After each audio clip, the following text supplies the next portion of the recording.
안녕하세요. 라라 책방입니다. 펄벅은 1892년 미국 웨스트버지니아에서 태어난 작가입니다.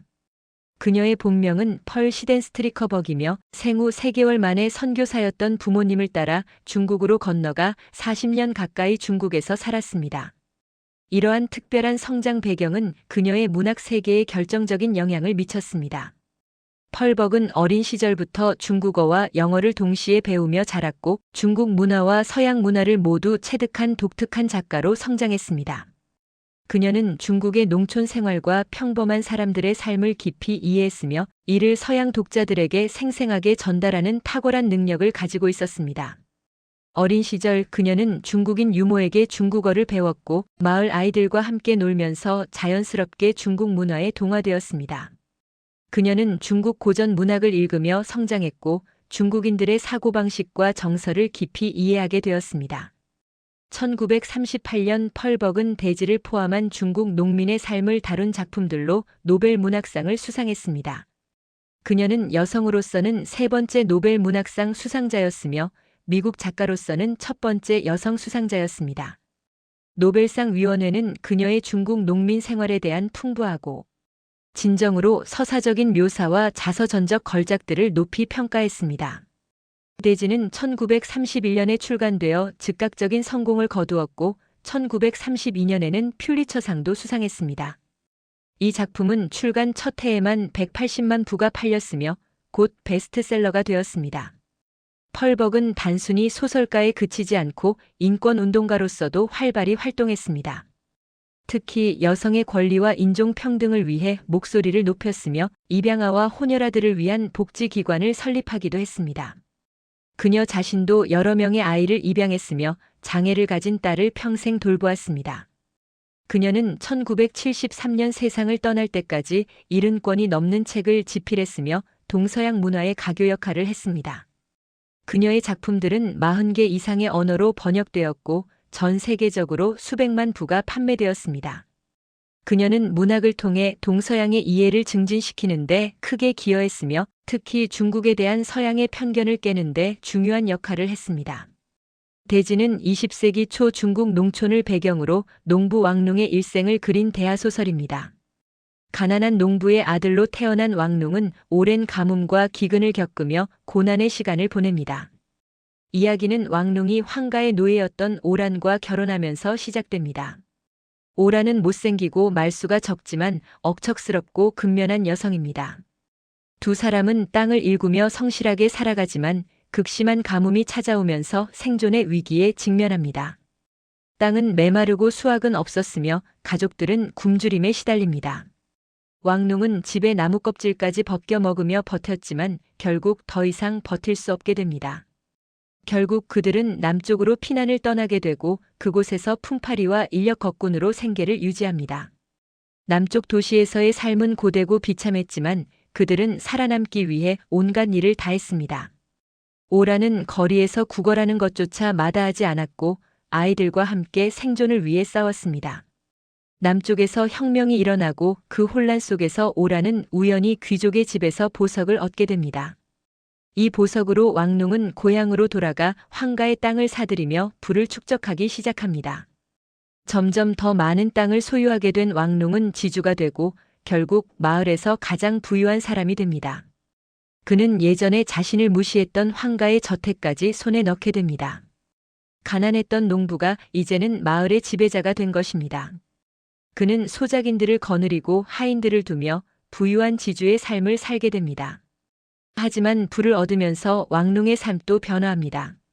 그는 젊고 아름다운 기생 연꽃을 첩으로 들이고 사치스러운 생활에 빠져듭니다. 성실했던 농부는 점차 향락을 즐기는 지주로 변모하며 그의 아들들도 땅을 사랑하지 않고 도시적인 삶을 추구합니다. 장남은 학자가 되길 원하고 차남은 군인이 되고 막내 아들만이 아버지처럼 땅을 사랑합니다. 왕농은 자식들이 교육받고 더 나은 삶을 살기를 원했지만 그 결과 그들은 아버지의 가치관에서 멀어지게 됩니다. 아들들은 도시의 화려함에 매료되어 있었고 땅을 더럽고 천한 것으로 여겼습니다. 세월이 흘러 늙어가는 왕농은 자신의 인생을 돌아봅니다. 평생 동반자였던 오란이 세상을 떠나고 그는 처음으로 그녀의 진정한 가치를 깨닫습니다. 오라는 화려하지 않았지만 묵묵히 가족을 지켜온 여성이었습니다. 그녀는 왕릉이 가장 어려웠던 시기에도 절대 불평하지 않았고 가족의 버팀목이 되어주었습니다. 그녀는 밭에서 일하다가 아이를 낳고 잠시 쉬었다가 다시 일터로 돌아갈 정도로 강인했습니다. 그녀는 자신을 위해서는 한 번도 무언가를 요구한 적이 없었고 오직 가족의 안녕만을 생각했습니다. 말년의 왕릉은 자신의 아들들이 땅을 팔겠다는 이야기를 하자 크게 분노합니다. 그에게 땅은 단순한 재산이 아니라 생명 그 자체였기 때문입니다. 하지만 아들들은 아버지 몰래 이미 땅을 팔 계획을 세우고 있었고 이는 한 시대의 종말을 상징합니다. 왕릉이 평생 지키고자 했던 가치는 다음 세대에게 이어지지 않습니다. 그는 자신이 평생 이루어 놓은 모든 것이 무너지는 것을 지켜볼 수밖에 없었습니다. 소설은 세 가지 핵심 주제를 다룹니다. 첫째는 땅과 인간의 관계입니다. 왕릉에게 땅은 삶의 근원이자 모든 것의 기반이었습니다. 그는 땅에서 태어나 땅으로 돌아가는 농민의 본질을 체현합니다. 둘째는 가난과 부의 순환입니다. 왕릉의 가문은 가난에서 부로 그리고 다시 쇠락의 조짐으로 이어지는 역사의 순환을 보여줍니다. 셋째는 전통과 근대의 충돌입니다. 땅을 중시하는 전통적 가치관과 도시 문화를 동경하는 새로운 세대의 갈등이 그려집니다. 펄벅이 대지를 통해 전달하고자 했던 메시지는 여러 층위로 나뉩니다. 첫째, 그녀는 서양 독자들에게 중국 농민의 삶을 있는 그대로 보여주고자 했습니다. 당시 서양 사회는 중국에 대한 많은 편견과 왜곡된 이미지를 가지고 있었습니다. 중국인들을 신비롭거나 이질적인 존재로 보는 시각이 팽배했습니다. 펄벅은 중국인들이 특별한 존재가 아니라 땅을 사랑하고 가족을 아끼는 평범한 인간이라는 것을 보여주려 했습니다. 그들의 희로애락, 욕망과 좌절, 성공과 실패는 모든 인류에게 공통적인 것이었습니다. 그녀는 중국 문화를 낭만화하거나 이국화하지 않고 있는 그대로의 모습을 그렸습니다. 둘째, 펄벅은 땅의 중요성과 농업의 가치를 강조하고자 했습니다. 급격한 산업화와 도시화가 진행되던 시대에 그녀는 땅과 자연의 근원적인 가치를 일깨웠습니다. 왕릉이 땅을 대하는 태도는 단순한 경제적 관계를 넘어서는 영적인 유대감을 보여줍니다. 땅은 생명을 낳고 기르는 어머니와 같은 존재입니다. 왕릉은 부자가 된 후에도 땅을 만지고 흙을 느끼는 것에서 위안을 얻습니다. 셋째, 여성의 삶과 희생을 조명하고자 했습니다. 오란이라는 캐릭터를 통해 펄벅은 당시 중국 여성들이 겪었던 억압과 희생을 드러냅니다. 오란은 노예 출신으로 태어나 평생 고된 노동과 무시를 견뎌냅니다. 그러나 그녀의 내면에는 강인한 의지와 지혜가 있었으며 실제로 가문의 번영에 결정적인 역할을 합니다. 하지만 그녀의 공헌은 생전에 제대로 인정받지 못했습니다. 펄벅은 이를 통해 보이지 않는 여성들의 노동과 헌신에 주목하게 만듭니다. 넷째, 부의 허무함과 인간 욕망의 본질을 탐구했습니다. 왕릉은 가난에서 벗어나기 위해 평생 노력했지만 부를 얻은 후에는 그것이 진정한 행복을 가져다 주지 못한다는 것을 깨닫습니다. 기생 연꽃을 첩으로 들인 것은 일시적인 만족을 주었을 뿐 진정한 동반자였던 오란의 가치를 뒤늦게 알게 만들었습니다. 돈으로 살 수 있는 것과 살 수 없는 것의 차이를 보여줍니다. 다섯째, 세대 간의 단절과 가치관의 변화를 그리고자 했습니다. 왕릉의 아들들은 아버지가 그토록 사랑했던 땅에 대해 전혀 애착을 느끼지 못합니다. 이는 전통 사회에서 근대 사회로의 이행 과정에서 나타나는 보편적인 현상입니다. 펄벅은 이러한 변화를 비판하거나 찬양하기보다는 객관적으로 묘사하며 독자들에게 생각할 거리를 제공합니다. 변화는 불가피하지만 그 과정에서 무엇을 잃고 얻는지 고민하게 만듭니다. 대지를 읽으면서 가장 인상 깊었던 것은 인간 삶의 보편성입니다. 20세기 초 중국 농촌이라는 시공간적 배경에도 불구하고 왕릉과 그의 가족이 겪는 이야기는 놀라울 정도로 현대적이고 보편적입니다. 가난에서 벗어나고자 하는 열망, 더 나은 삶을 향한 투쟁, 가족에 대한 사랑과 책임감, 그리고 성공 후의 공허함까지 이 모든 것이 시대와 장소를 초월한 인간 경험입니다. 오란이라는 캐릭터는 특히 강렬한 인상을 남겼습니다. 겉으로는 평범하고 심지어 볼품없어 보이는 이 여성이 실제로는 가문의 진정한 기둥이었다는 사실은 많은 것을 생각하게 합니다.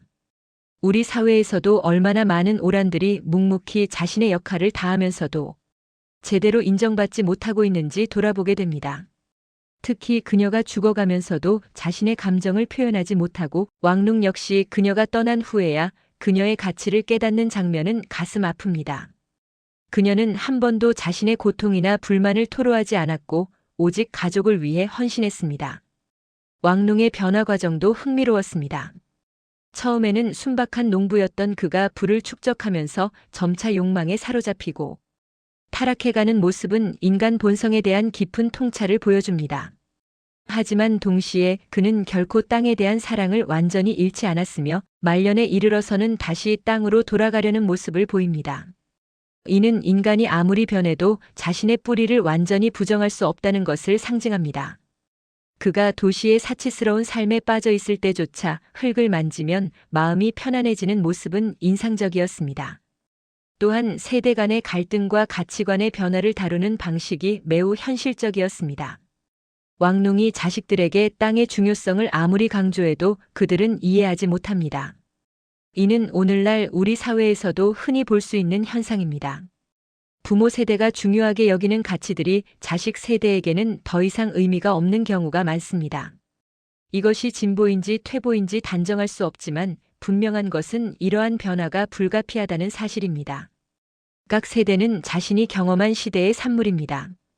이 소설을 읽으면서 물질적 성공의 의미에 대해서도 다시 생각하게 되었습니다. 왕룽은 평생 가난에서 벗어나기 위해 노력했고 결국 성공했지만 그 성공이 그에게 진정한 행복을 가져다 주었는지는 의문입니다. 오히려 가난했지만 땅을 일구며 오란과 함께했던 초기의 삶이 더 충실하지 않았을까 하는 생각이 듭니다. 그 시절에는 목표가 분명했고 매일의 노동에는 의미가 있었습니다. 하지만 부자가 된 후 그의 삶은 방향성을 잃어버린 것처럼 보입니다. 펄벅의 문체도 인상적이었습니다. 그녀는 화려한 수사를 사용하지 않고 평이하고 담담한 문장으로 이야기를 전개합니다. 하지만 그 단순함 속에서 깊은 감동이 전해집니다. 특히 자연과 계절의 변화를 묘사하는 부분들은 시적인 아름다움을 담고 있습니다.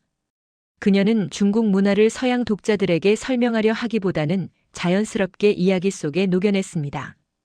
대지는 우리에게 많은 교훈을 줍니다. 첫째, 근면과 성실의 가치입니다. 왕룽과 오란이 극심한 가난과 기근을 극복할 수 있었던 것은 그들의 끊임없는 노력 때문이었습니다. 그들은 결코 자신의 처지를 원망하거나 포기하지 않았으며 할 수 있는 모든 일을 다했습니다. 이러한 태도는 어떤 어려움도 극복할 수 있는 힘이 됩니다. 오란은 출산 직후에도 일터로 돌아갔고 왕룽은 새벽부터 밤늦게까지 땅을 일궜습니다. 이들의 근면함은 결국 그들을 가난에서 구해냈습니다. 둘째, 감사하는 마음의 중요성입니다. 왕룽은 오란이 살아있을 때는 그녀의 가치를 제대로 알지 못했습니다. 그녀가 떠난 후에야 비로소 그녀가 얼마나 소중한 존재였는지 깨달았습니다. 우리도 일상에서 당연하게 여기는 것들, 곁에 있는 사람들의 소중함을 잊지 말아야 합니다. 후회하기 전에 감사를 표현하고 사랑을 전해야 합니다. 가장 가까운 사람일수록 그 가치를 잊기 쉽습니다. 셋째, 진정한 가치가 무엇인지 분별하는 지혜입니다.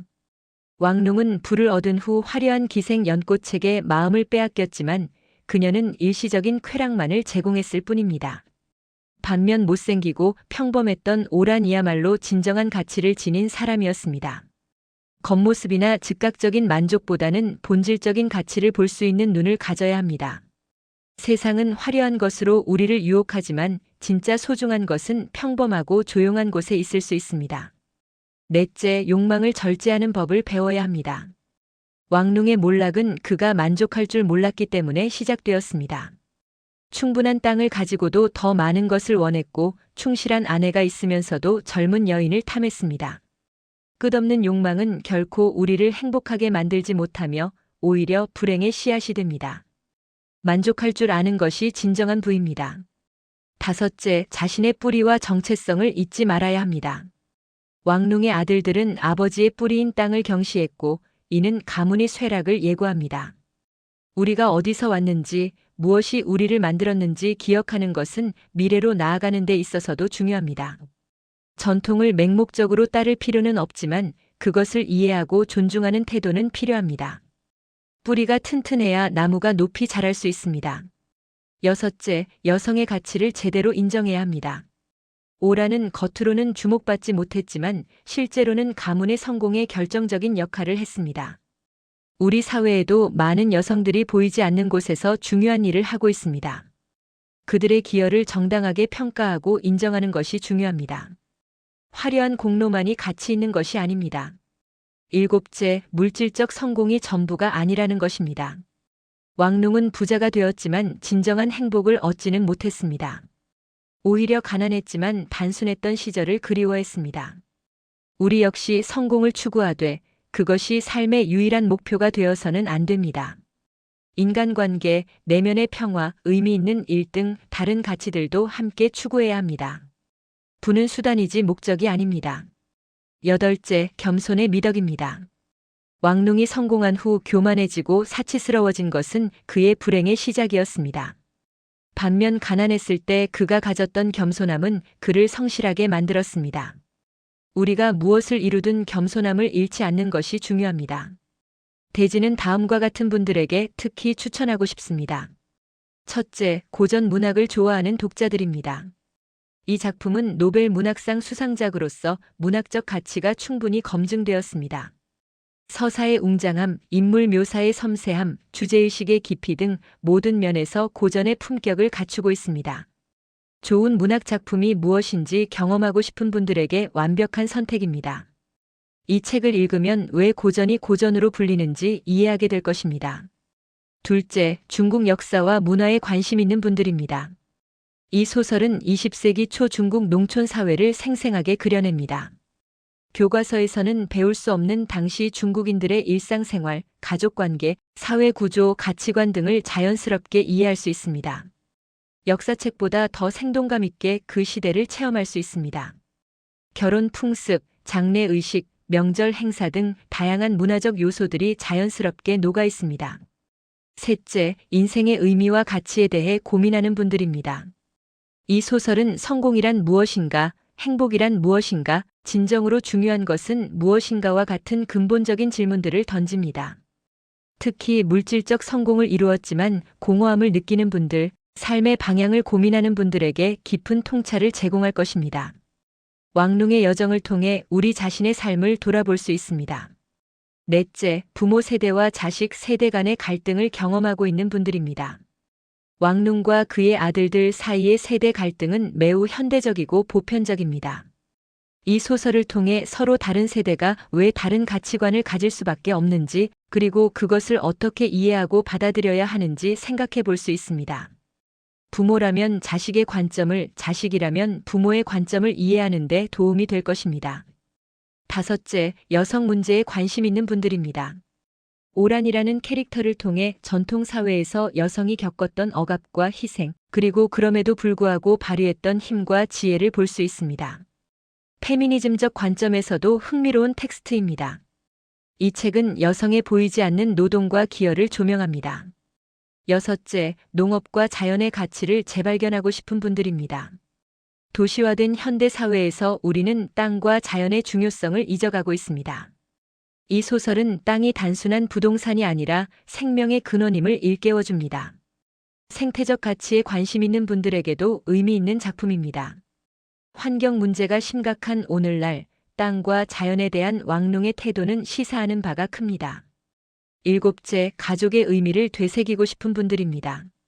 이 소설은 가족이 어떻게 형성되고 유지되고 변화하는지를 보여줍니다.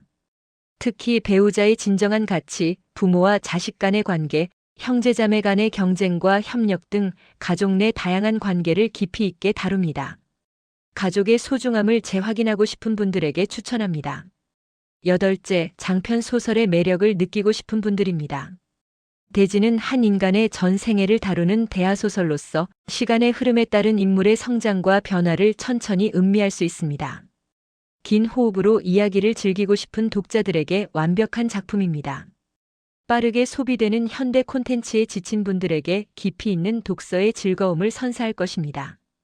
아홉째, 인간 본성에 대해 탐구하고 싶은 분들입니다. 이 소설은 욕망, 질투, 사랑, 미움, 후회 등 다양한 인간 감정을 솔직하게 그려냅니다. 왕농이라는 한 인간을 통해 우리 모두 안에 있는 복잡한 본성을 들여다볼 수 있습니다. 그는 성인도 악인도 아닌 평범한 인간의 모습을 보여줍니다. 열째, 역경을 극복하고 있거나 새로운 시작을 준비하는 분들입니다. 왕농과 오란이 기근과 가난을 이겨내는 과정은 큰 영감을 줍니다. 그들의 회복 탄력성과 생존 의지는 어려운 시기를 겪고 있는 분들에게 힘이 될 것입니다. 절망적인 상황에서도 희망을 잃지 않는 그들의 모습은 감동적입니다. 마지막으로 삶의 지혜를 얻고 싶은 모든 분들에게 추천합니다.